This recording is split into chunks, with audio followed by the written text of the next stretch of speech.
कपड़े धोने वाली बहू। शादी के पहले से ही विभा को कपड़े धोने का बड़ा शौक था। कभी नल के नीचे तो कभी तालाब के पास। अरे मेरी नीली वाली लुंगी नहीं दिख रही है। विभा की अम्मा, कहाँ रखी है लुंगी? अरे वो तो विभा ने परसों ही धोकर रखी थी आपकी अलमारी में, देखो वहीं होगी। वो ना मैंने आज धो दी, मुझे लगा कि गंदी हो गई होगी। अरे कैसे गंदी हो गई थी? उसे तो मैंने पहना भी नहीं। हे भगवान, इस लड़की के कपड़े धोने की आदत से परेशान हो गया हूँ मैं। जितना तो घर में राशन नहीं आता, उससे कहीं ज्यादा डिटर्जेंट पाउडर का खर्चा है। इसकी शादी करवा दो, शादी। जाए अपने घर में ही करे काम, फिर चाहे घर के कपड़े धोने हो या पूरे गांव के। हाँ ठीक बोल रही हो, देखता हूँ मैं कोई लड़का। वो दिन भी आ जाता है जब विभा को देखने लड़के वाले आ जाते हैं। लड़की मुझे अच्छी लगी। होने वाली सास कहती है, बेटी अगर कुछ पूछना है तो पूछ लो। वैसे तो हमारी लड़की बहुत ही शर्मीली है, जो बोल दो वो मान लेती है, इसे क्या पूछना होगा। अरे कैसी बात कर रही हो माँ, मुझे इन लोगों के घर रहना है, सवाल तो कई है। हाँ हाँ बेटा, पूछ लो ना, क्या पूछना है। आप लोगों के घर कपड़े कौन धोता है? सास का मुंह बन जाता है। देखो, अगर तुम ये कहना चाहती हो कि तुम्हें कपड़े धोने नहीं आते तो सुन लो, कपड़े मैं ही धोती हूँ, लेकिन तुम्हारे आ जाने के बाद मैं रुमाल तक नहीं धोऊंगी। अरे चुप रहना भाग्यवान, बहू बेचारी घर आई नहीं, उसे डराना शुरू कर दिया। वो क्या है ना बिटिया, अभी तक तो ये कल्लू की माँ ही धोती थी, लेकिन अब तुम्हारे पापा तो दहेज में वॉशिंग मशीन देंगे ही। तभी विभा की माँ बोल पड़ती है, सवाल भी पूछा तो क्या। वैसे भाई साहब, मशीन की तो फिर भी कपड़े धोने की कैपेसिटी होती है। मतलब जो बिटिया दे रहे हैं ना विभा, इसे कपड़े धोने का बहुत शौक है। ये आप लोगों के क्या, आस पड़ोस गांव मोहल्ले सबके कपड़े धो दे और उफ तक ना करे। बाहर देखा नहीं आपने कितने कपड़े सूख रहे हैं? सब हमारी बिटिया ने ही तो धोए हैं। बस भी करो ना माँ, शर्म आ रही इतनी तारीफ सुनकर। और तो और एक दाग निकाल कर दिखाओ तो मान जाऊं। हाँ अच्छा, माफ करना बेटा, मैंने गलत समझा।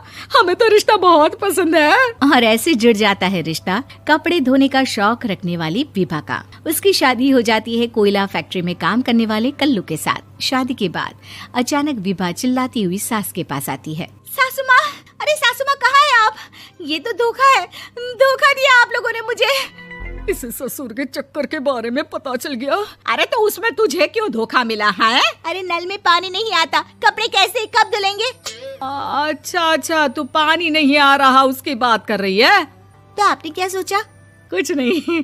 अच्छा, तेरी माँ ने कहा था कि कपड़े धोने का शौक है तुझे, याद आया मुझे।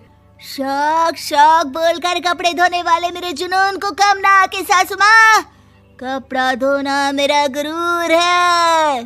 तभी पति भी वहाँ आ जाता है। अभी मैंने इसे सनी देओल की फिल्म दिखाई है, उसी के डायलॉग मार रही है माँ। अच्छा सुन, साफ बता रही हूँ, पानी सुबह 4 से 6 और शाम को 10 से 12 आता है, समझी? विभा टाइमिंग सुनकर हैरान हो जाती है। ये क्या भूतों का मोहल्ला है? सुबह 4 बजे उठकर कौन कपड़े धोता है? 4 बजे टंकी में पानी जाता है, फिर सारा दिन धोना ना, किसने मना किया? अरे कैसी बात कर रही हैं? 200 लीटर की टंकी में कितने कपड़े धो लूंगी मैं? सुबह ही उठ जाऊंगी मैं। अब क्या था, विभा सुबह 4 से लेकर रात के 12 बजे तक कपड़े ही धोती रहती।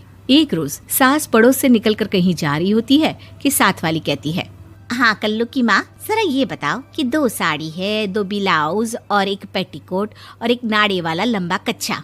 हाँ तो? अरे तो क्या, कितना लोगी धुलाई ये बताओ। धोबन दिख रहे हैं हम क्या? हमारे पति सरकारी नौकरी से अभी रिटायर हुए हैं और बेटा सुपरवाइजर है कोयला फैक्ट्री में। धोबन समझ रखा है हमें?